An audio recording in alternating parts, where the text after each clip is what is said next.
بسم اللہ الرحمن الرحیم الحمد للہ رب العالمین والعاقبۃ للمتقین والصلاة والسلام علی محمد وعلی آلہ واصحابہ اجمعین، اما بعد۔ بزرگان محترم اور میرے عزیز بھائیوں، آج کی رات شب برات کی رات ہے۔ اس رات کی کافی فضیلت ہے، چنانچہ انسان کو اس رات کے اندر کثرت سے عبادت کرنی چاہیے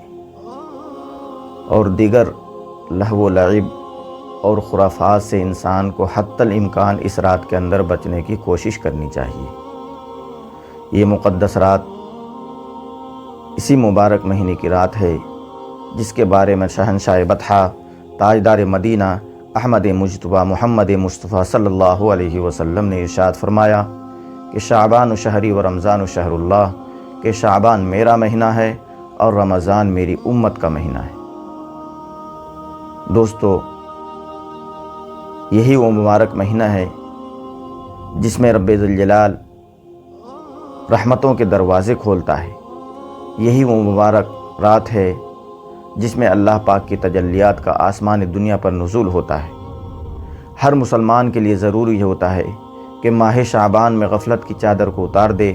اور اس ماہ رمضان کے لیے جس میں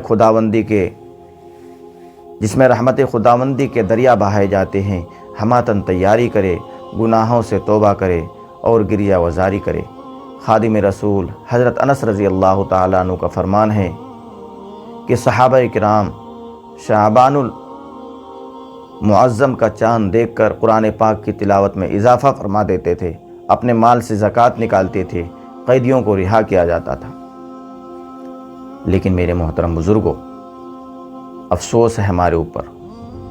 کہ اللہ کا رسول تو ماہ شعبان کو اپنا مہینہ قرار دے رہا ہے، مگر ہم ہیں کہ اس ماہ مبارک کے انوار و برکات سے محروم ہیں۔ ہم اس مبارک مہینے کو یوں ہی ضائع کر دیتے ہیں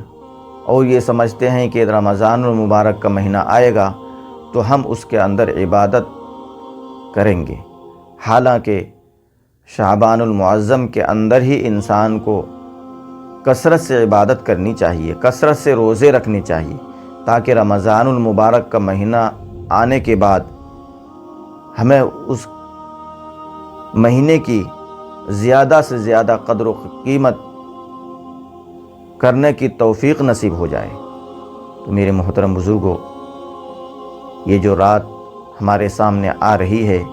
یہ بہت ہی قیمتی رات ہے۔ اس رات کے اندر ہمیں چاہیے کہ ہم اس رات کو سنت نبوی کے مطابق منائیں۔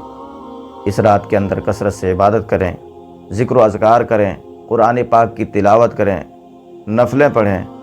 خرافات اور بدعات سے حتی الامکان اس رات کے اندر ہم بچنے کی کوشش کریں۔ ایک حدیث کا مفہوم ہے کہ اللہ کے نبی صلی اللہ علیہ وسلم نے ارشاد فرمایا کہ جو شخص عشاء کی نماز جماعت کے ساتھ پڑھتا ہے گویا کہ اس نے آدھی رات عبادت کی، اور جس نے پھر فجر کی نماز جماعت کے ساتھ پڑھ لی گویا اس نے پوری رات عبادت کی۔ تو میرے محترم بزرگوں، انسان اس رات کے اندر جہاں تک ہو سکے عبادت کرے، اور عبادت کرنے کے بعد انسان کو اگر یہ لگتا ہو کہ میں پوری رات جگوں گا تو میری فجر کی نماز قضا ہو جائے گی یا ضائع ہو جائے گی، تو ایسے انسان کے لیے بہتر ہے کہ وہ انسان جتنا ہو سکے عبادت کرے اور سو جائے اور فجر کی نماز جماعت کے ساتھ ادا کرے۔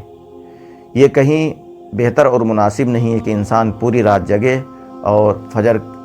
کا وقت ہوتے ہوتے انسان کیا ہے سو جائے اور اس کی نماز قضا ہو جائے۔ تو ایسا میرے محترم بزرگوں ایسا نہیں ہونا چاہیے، بلکہ ہم اتنا جگیں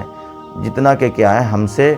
برداشت ہو سکے، اور جگنے کے بعد ہم عبادت کریں اور